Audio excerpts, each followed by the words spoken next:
Ever had one of those amazing ideas, a real light bulb moment, and then thought, okay, now what? How do you actually turn that into a real business, something an investor would get excited about? Well, today we're going to break that whole journey down. We're going to cover everything from getting your head in the game to absolutely nailing that pitch. Let's dive in. So, you've got this spark, that one concept you just can't shake. But what's the very first step to making it a reality? I'll give you a hint. It's not about designing a cool logo or even building a website. Nope. Before you build anything else, you have to build your foundation. And that foundation is your entrepreneurial mindset. Look, before you can get anyone else to invest in your idea, you have to be completely 100% invested yourself. And that all starts with building the right mindset. This isn't just about wanting to be successful, it's about connecting your idea to a real, genuine purpose.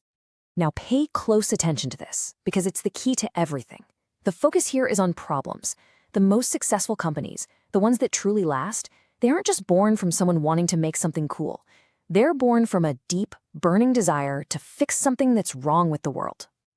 And this slide just breaks it down perfectly, right? A cool idea can be fun, but it's often temporary.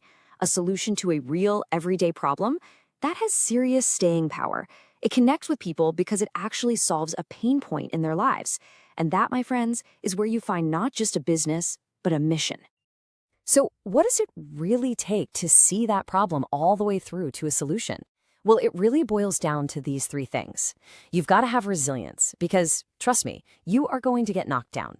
You need that untiring commitment because this is a marathon, not a sprint. And you absolutely need a crystal clear vision of the future you're trying to create. Okay, so your mindset is locked in. Now it's time to start talking to people about your vision. And that brings us to your first big test, the pitch. This is where you take your idea and you wrap it in a story so compelling that investors just have to join you on the journey. Let's look at some real examples from a startup competition. First up, we've got Monir Magdi with Food Saver AI, which is all about tackling food waste. Then there's Mona Eid with Study Buddy, a super smart peer-to-peer learning platform. And finally, Hisham Mustafa's Green Style, a rental service fighting the world of fast fashion. See, 3 totally different problems, 3 really unique solutions. And notice their ask, the amount of money they're looking for. These aren't just random numbers they pulled out of a hat.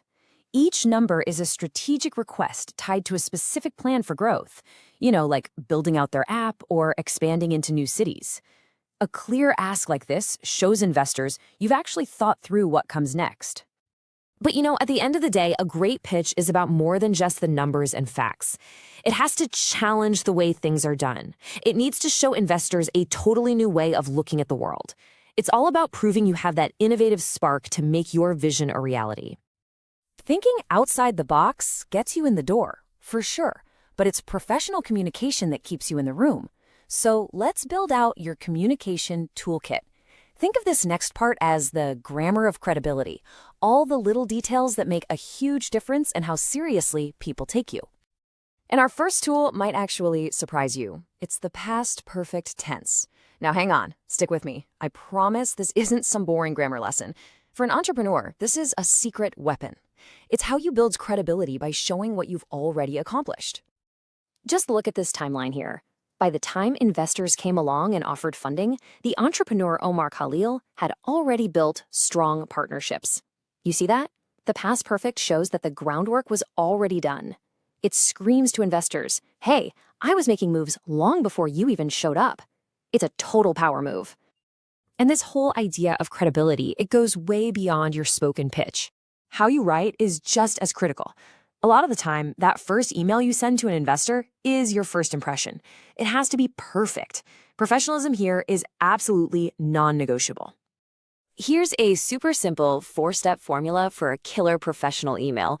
You need a clear subject line, a formal greeting, a body that gets straight to the point, and a professional sign-off. Following a simple structure like this tells an investor that you're serious, you're professional, and, most importantly, you respect their time. Okay, so we've gone through the internal mindset, the external pitch, and the communication tools you need. Let's pull all of this together into one final empowering blueprint for any aspiring founder out there. This is your guide to take with you.